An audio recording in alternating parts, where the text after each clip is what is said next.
வணக்கம். கூத்தர்களே வணக்கம். நான் கலைஞன். எனக்கு சாதி இல்லை. நான் வணங்குவது கலையைத்தான். நான் பேசத்தான் வந்தேன். என் மூத்த சகோதரர்கள் இங்கே இருப்பதை பார்த்ததும் அந்த கலையில் நான் கலந்து கொள்ள வேண்டும் என்ற உள்ளுணர்வு. நான் கலைஞன் தானே.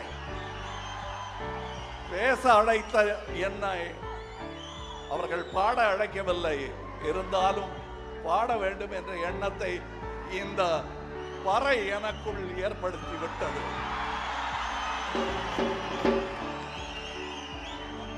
அதுவும் இல்லாமல் பாடுகிறேன். இதற்கு தாளத்தை நீங்கள் சேர்த்துக் கொள்ளுங்கள்.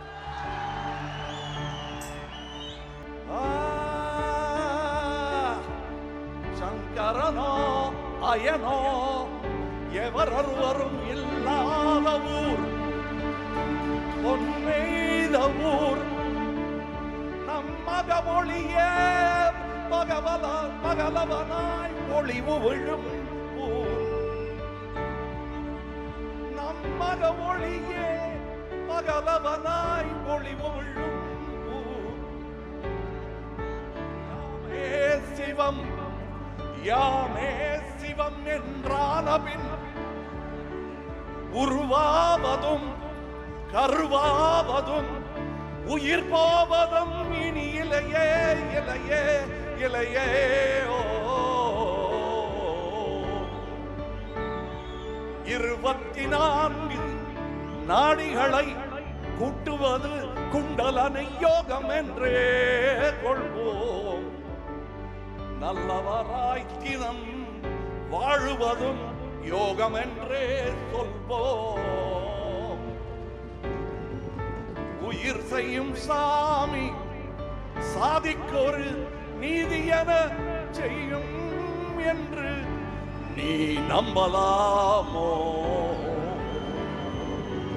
சோதரா?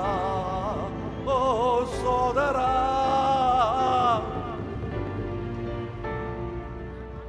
சொல்லடா சோமா, சொல்லடா சோமா. இது 17 வருடமாக எழுதி உறங்கிக் கொண்டிருக்கும் பாடல். இது தாளமும் சேர்ந்து உலகே கேட்க விரைவில் வெளியிடுவேன். என்ன சிலேகன், நல்லா இருந்துச்சா தம்பி? நல்லா இருந்துச்சா?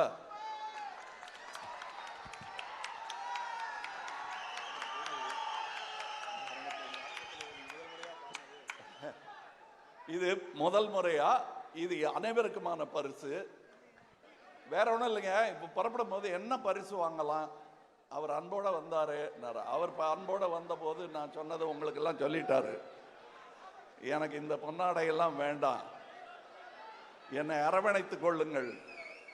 நான் அவரை அரவணைச்சு பார்த்தது முதுகுல என்ன இருக்குன்னு பார்க்க இல்லை. அவர் என்ன அப்படி பார்க்கல. அவருக்கு எத்தனை தழும்பு இருக்கு இங்கேங்கிறத பார்த்தேன். நிறைய இருக்கு. எனக்கும் தான்.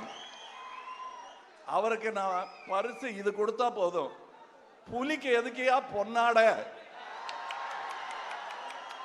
மேல பாருங்க, அதை தொட்டு பார்த்து உணர்ந்தாலே போதுமானது. இதை தொட்டு பார்த்துட்டேன். தம்பிக்கு பிறந்த நாள் வாழ்த்துக்கள். இடுப்பில் தூக்கி கொஞ்ச வேண்டிய தாய்மார்கள் அதை கொஞ்சி விட்டார்கள். இந்த நீல குழந்தைக்கு இன்று பிறந்த நாள் வாழ்த்துக்கள். ட்ரெண்ட ஃப்ரெண்ட் ஆக்கிக்கோங்க. தந்தி டிவியின் சப்ஸ்கிரைபர்ஸ் அண்ட் ஃபாலோவர்ஸ் குடும்பத்துல நீங்களும் இணையுங்க.